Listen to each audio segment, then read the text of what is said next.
Hi, everybody. I think I'm live. I hope I'm live. I got on a minute early just to say hello to you. Checking my phone. Yep, we're live. Good. How's everybody doing? I hope to see some comments appear. I'll be wanting to know where everybody's from. This is quite an amazing group, and I'm glad to be involved. My name is Maria Murray. If All right, we are live. Hi, Jessica. Hi, Rachel. Oh, hi, everybody. I'm really happy to be here, and I might just stay on here for 3 hours. I'm in my kitchen. I hope you're all well. We're all thinking of each other and hoping this is over soon. But what I want to do tonight is review for you the couple of knowledge sheets that I created. I love knowledge sheets because they're a way to distill down to the nitty gritty what the important takeaway parts are. I got in the habit of making them when I got my master's degree on big index cards and then just going back and referring to them so I didn't have to review the whole chapter. It's kind of like a Cliff's Notes for you. And these are short chapters, but that's neither here nor there. It's nice to have a takeaway. And you are free to write all over yours, of course, if you feel that there were other points in the chapter that you want to remember. So, I am here for the Reading League. David Kilpatrick, as you might know, is one of the founding members of the Reading League here. And he lives about 9 minutes north of me. We both live here in Syracuse and we're doing fine. So I just have to tell you that the Reading League is a national organization. We're a nonprofit that deals with education. We are led by educators, uh, formed by educators, and reading experts. And our purpose is to advance and promote knowledge about the science of reading so that educators can have careers in which they can teach all of their students to read. We are really reimagining the future of literacy, and we want to really propel this global movement around reading instruction that's rooted in science that will benefit all learners. So, we're trying to demystify how people learn and ultimately benefit the lives of millions of students because low literacy is a public health issue. Hi, everybody. I gotta try to not pay attention to what I'm seeing on the side here. We train and support educators and school leaders, and by extension, we serve parents, reading specialists, all kinds of specialists, researchers. We believe that all children deserve to learn to read and that all teachers can learn how to teach them. So I hope you believe that too. Without further ado, I needed a little cheat sheet for that because I didn't want to forget anything. I'm going to dive into the knowledge sheets that I made. I hope you're seeing the right direction and not any mirror imaging that's wonky. If you're looking for the sheets, they are in the file of the program or of this website or Facebook site, sorry. So you should be able to grab them and print them out. I printed mine on flimsy paper, but like I suggested to people the other day, print them on some good quality cardstock if you have some, and put it in the best quality sheet protector. Spoil yourself with a good school supply, and then keep them from getting grimy and falling apart, and put them right in your chapter. Okay, so chapter 2, a nice short chapter on understanding phonological awareness. The top 3 bullets really boil down or attempt to boil down that phonological awareness and phonemic awareness, we'll get into the distinction between those in a minute, are non-negotiables. They are so highly predictive in how children end up learning to read and become skilled readers. And we really can, by using good phonological awareness instruction in kindergarten, we can prevent reading difficulties. That's pretty powerful. We don't have many other aspects of our instruction that can say that much. So the word phoneme, if you are not aware, and that's okay if you're not, let's get you there with us. Phone is the stem of the word, means sound, like talking on a phone. And eem, think of tiny. So a tiny sound. It's the smallest possible sound in our speech. So what is reading? What are all these squiggles on the page? Those are pictures of our sounds. So when I say success, I say s, k, s, s. And it's represented with these pictures, which are our letters. So doesn't it make sense that phoneme awareness is so critical to learning to read, because those pictures represent our sounds? Okay. Now, I hope you see this umbrella. Oops. And this is one way to depict the difference between phonological and phoneme awareness. Phonological awareness has, I believe, 12 letters in it. It's a longer word than phoneme awareness. So think of, I wish I could have represented this with cheese, which is my favorite thing to eat. Phonological awareness, think of it as a huge wheel of cheese, the whole shebang, okay? So whole words, if people recognize in the sentence that I say next, I like pepperoni pizza. That is children being able to distinguish these big chunks of the words, the speech that came out of my mouth, the whole units of words. I don't know if any of you have been around people that speak a foreign language. My son speaks Chinese, and when he says things in Chinese to me, I have zero idea how many words he said. I don't hear the boundaries between words in his speech stream. So I don't even have that level of phonological awareness when I hear his speech. Okay, so children eventually get talked to, get sung to, rhyming and whatever, and they start to discern out of our stream of speech the whole words. Now, what if we then talk to them about pepperoni, and we're going to go and chop that cheese into not huge chunks, but say squares or cubes.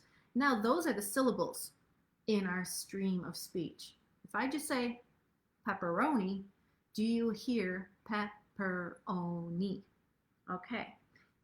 Are you aware of them? Can you discern them? Can you count them? And so forth. All right. Now let's cut the cheese into tiny, tiny little slices. Okay, thin shavings or something like that.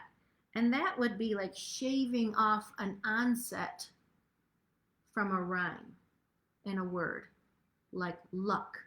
Ooh is the little shaved part before the vowel, and then uck.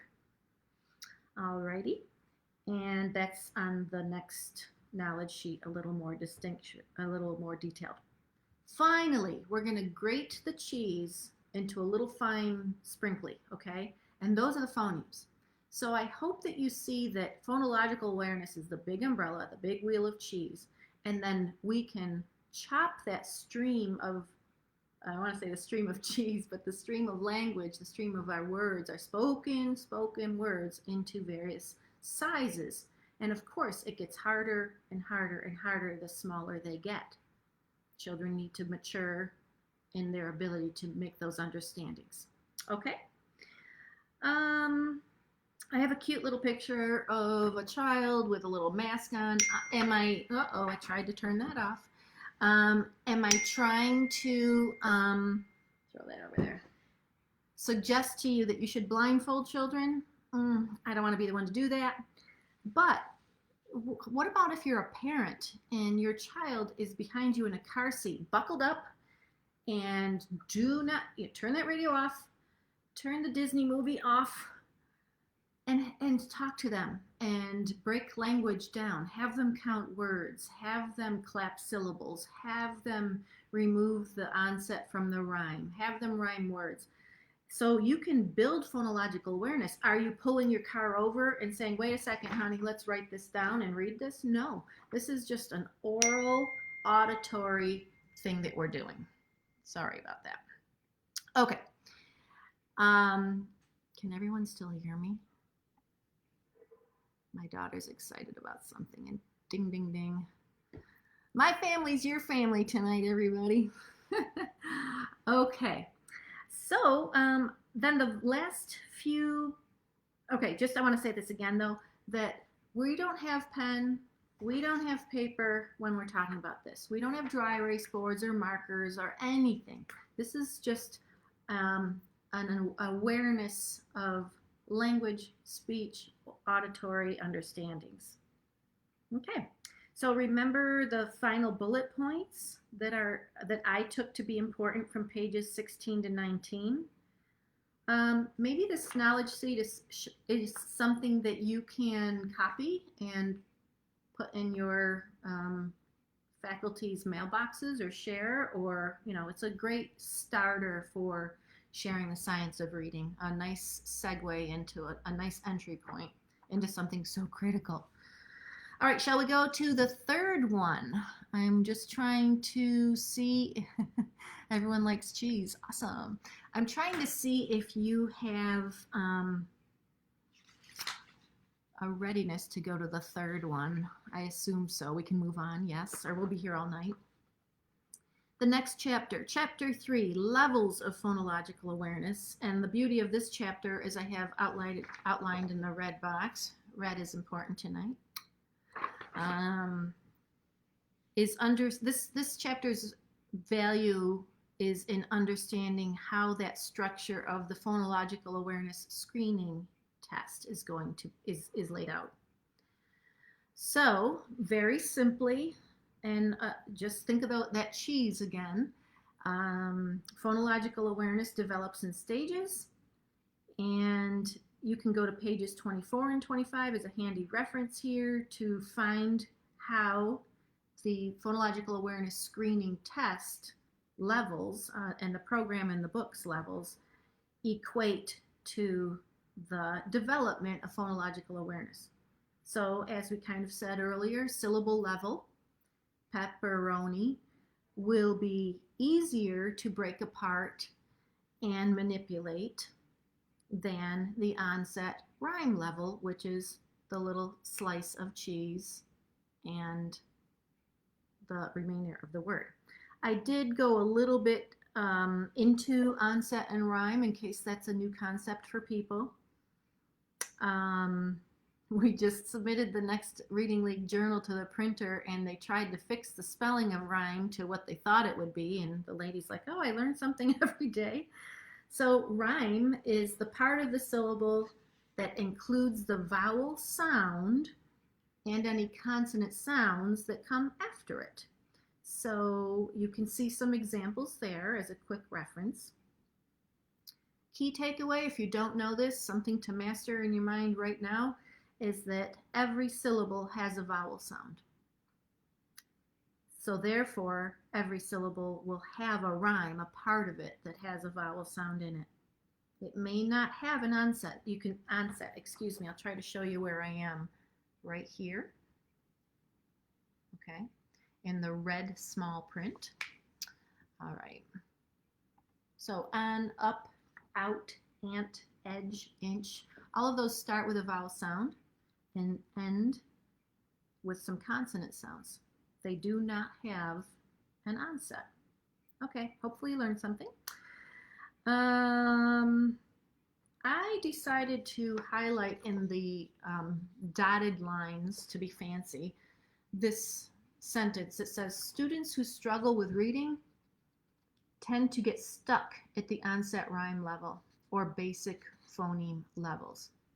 To get unstuck, we have to nudge them with our instruction to get to that phoneme level, the most sophisticated, the little grated, fine grated cheese.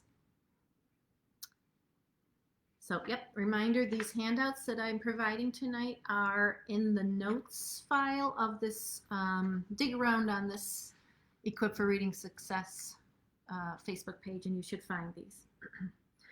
Okay, so I finish up with the phoneme level. It is the most advanced type of phonological awareness. It's the most difficult kind. the most mature kind. And it involves having kids segment them. So if I say sun, can you say n? It involves identifying, asking children to say, what is the first sound you hear in sun, and other identifying tasks, or manipulating. Say sun, now instead of s, say f, and they would say fun. We did all of that without pen and without paper. Okay, so those are great things you can do. Are there any predominant questions coming? We have a few more minutes. All right. Okay, I'm not seeing any questions. That's good. Had a thought I wanted to tell you guys. Wait a second. Oh, right. So I hope you watched, I made a video on phoneme versus phonological awareness, and that's posted on this site. If you want some more information, you can go to the readingleague.org's, the Reading League's YouTube channel. And I have a bunch of explainer videos on there that I made during a sabbatical many years ago, so a few years ago, kind of right about when we started the Reading League. And also on that YouTube channel are videos of all of our previous live events that we've had. We've had about 23, 24. Pam Kastner did one for us. We're gearing up for 3 really great virtual live events for the rest of this year with some great experts. But all of those have been videotaped and are on our YouTube channel for free.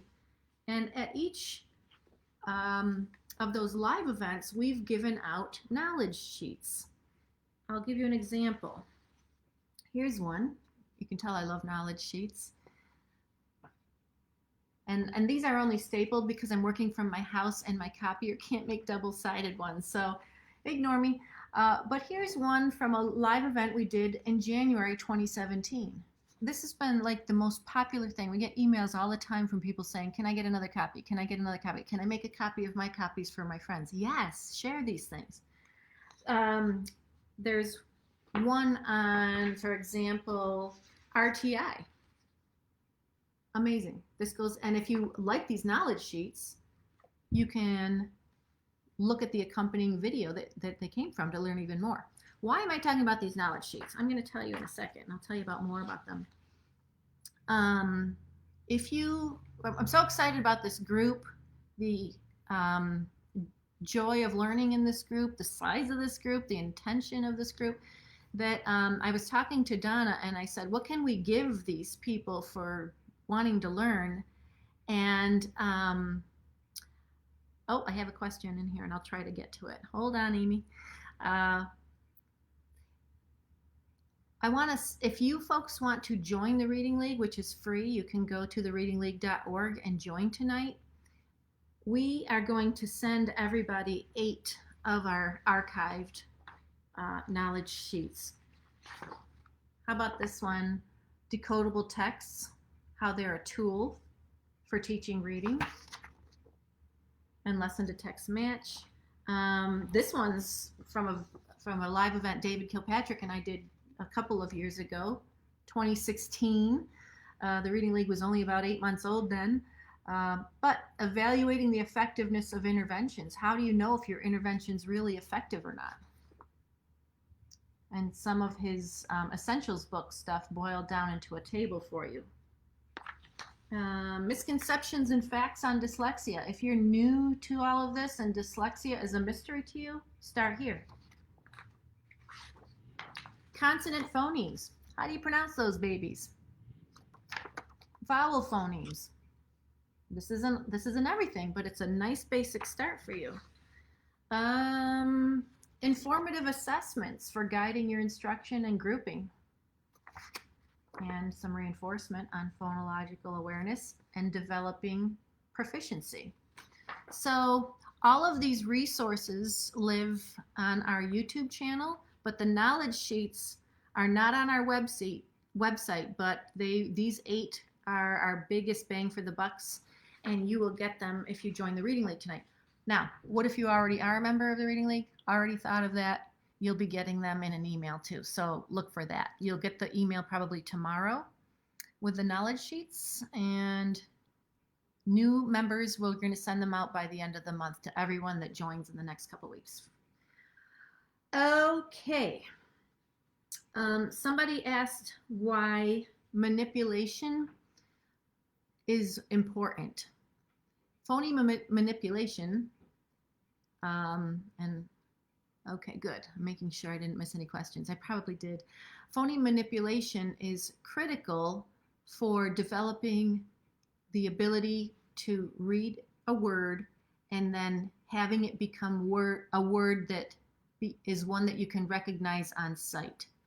So children that get stuck at these onset rhyme and syllable levels, they are those children that we see all the time during phonics lessons. They have to still sound out every word, still sound out every word. That manipulation kind of trains our brains to be able to attend to the sound structure in words so well that when we see words, we more fluently map the sounds in our head in that word that we're hearing and that we know to the print. It's a little bit, this is the whole thing that lays out orthographic mapping, which I'm sure this group is going to get into as we go into further chapters. Okay, are those files on the Reading League page? Nancy, can you ask me what files you're talking about? Okay, this is great. Look at this group. Oh my God, let's stay on all night. Pour a little wine and keep talking. So I guess am I missing anything? If there are some more questions, I just was going to hop on and go over the knowledge sheet for these chapters. And you join the Reading League by going to thereadingleague.org. We are in the huge midst of running our new Science of Reading campaign.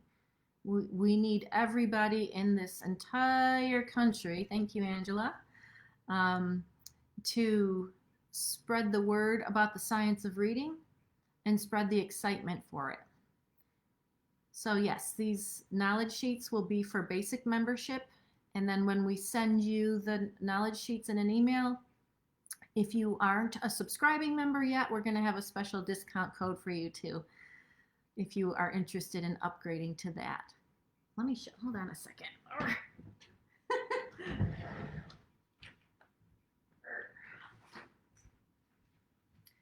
I get laughed at by all my friends because every time I'm in a Zoom meeting, it never fails. I have to get up and go get something. But this is the subscription paid membership gets you that if you're interested. Hello, Oswego alum. Yes. So I guess that's it, friends. I wish we could stay on longer. Oh, explain my definition of a sight word. I saw a question, so I'll answer if I see it. A sight word is one that you see. Any word. It can be phonetically regular, it can be small, it can be huge, it can be one you just learned 3 days ago, it can be one you've known your whole life. It can have irregular sounds in it, it can be straightforward. Any word that when you look at it, you immediately read it without having to puzzle it out, without having to sound it out, without having to do anything else. So it's a word you cannot read. You cannot not read, rather. A sight word is a word you read so automatically that you can't suppress it. So I always like to say to people, okay, you have something in print in front of you. In 5 seconds, I'll count to 5. I want you to look down at that paper, and when you see the words on it, don't read them. Try not to. Pretend it's like some Picasso melty, funky painting, and it's just something like a piece of art. Can you do that? So we count to 5. Try looking at words and not reading them. If they pop off the page to you, that's a sight word. Hope I did that justice. Wow, what a group of amazing people.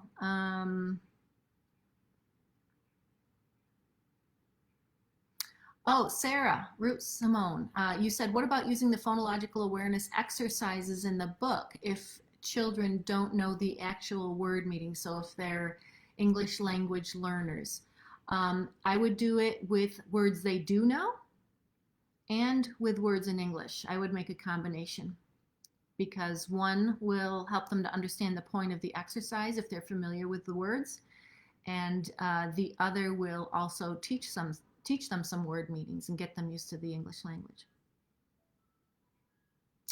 Oh my goodness.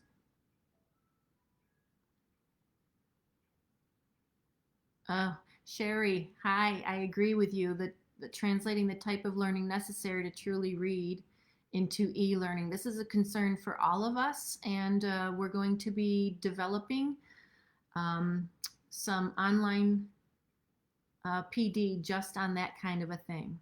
Oh, is a sight word the same as a high frequency word? No. That, unfortunately, what researchers call a sight word is the same thing that educators have been calling a high frequency word for so long. A sight word, like I just said, is a word that you look at on sight and you read it without having to puzzle it out because your brain has already orthographically mapped it. A sight word, according to educators, like on a word wall, those are the sight words they think that we have to instruct you and memorize and learn until you get it by sight. And they seem to always be those words that are of high frequency. Yes, it's important for beginning readers to have a small pile of words they learn by sight, maybe 10, 15 words, the and is and a and on.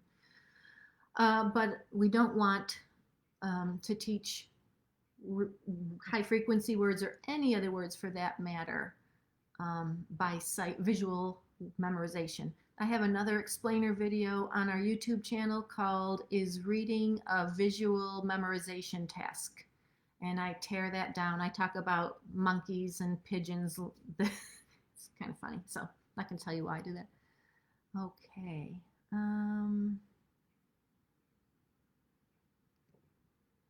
Someone's asking about my opinion of a reading program. The Reading League does not it tries very hard to not give opinions or recommend programs or activities or strategies. Why?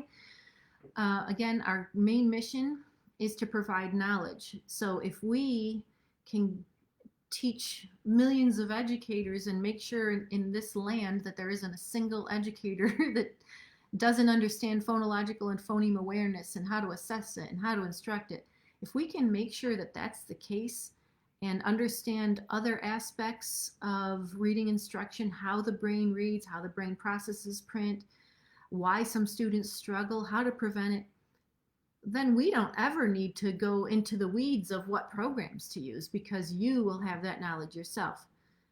Okay? So, let's see. I'll wait another minute. So,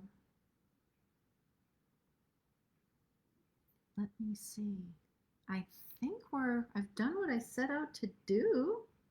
I hope you do join the Reading League. And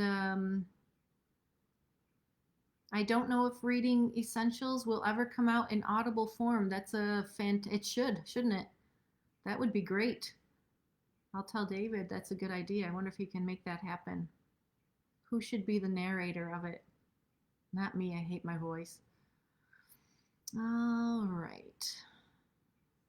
Well, my dear educator friends, I love you all. That's why I'm wearing red tonight. And red's just a gorgeous color. And thank you for your dedication to learning about the science of reading. Thank you to Donna for all the Facebook running she does. I don't know how you do it. Thank you to whoever suggested this group. I hope to participate again. I'd be happy to pitch in any way that I can. Maybe I'll make a few more knowledge sheets for you all on these chapters. Okay, so I'll stop my voice. I gotta end it. It's 8:30 and I said I'd only go 20 minutes, and I hope Um, no, Carolyn, it's the same deal. And thank you very much. Be well. Bye.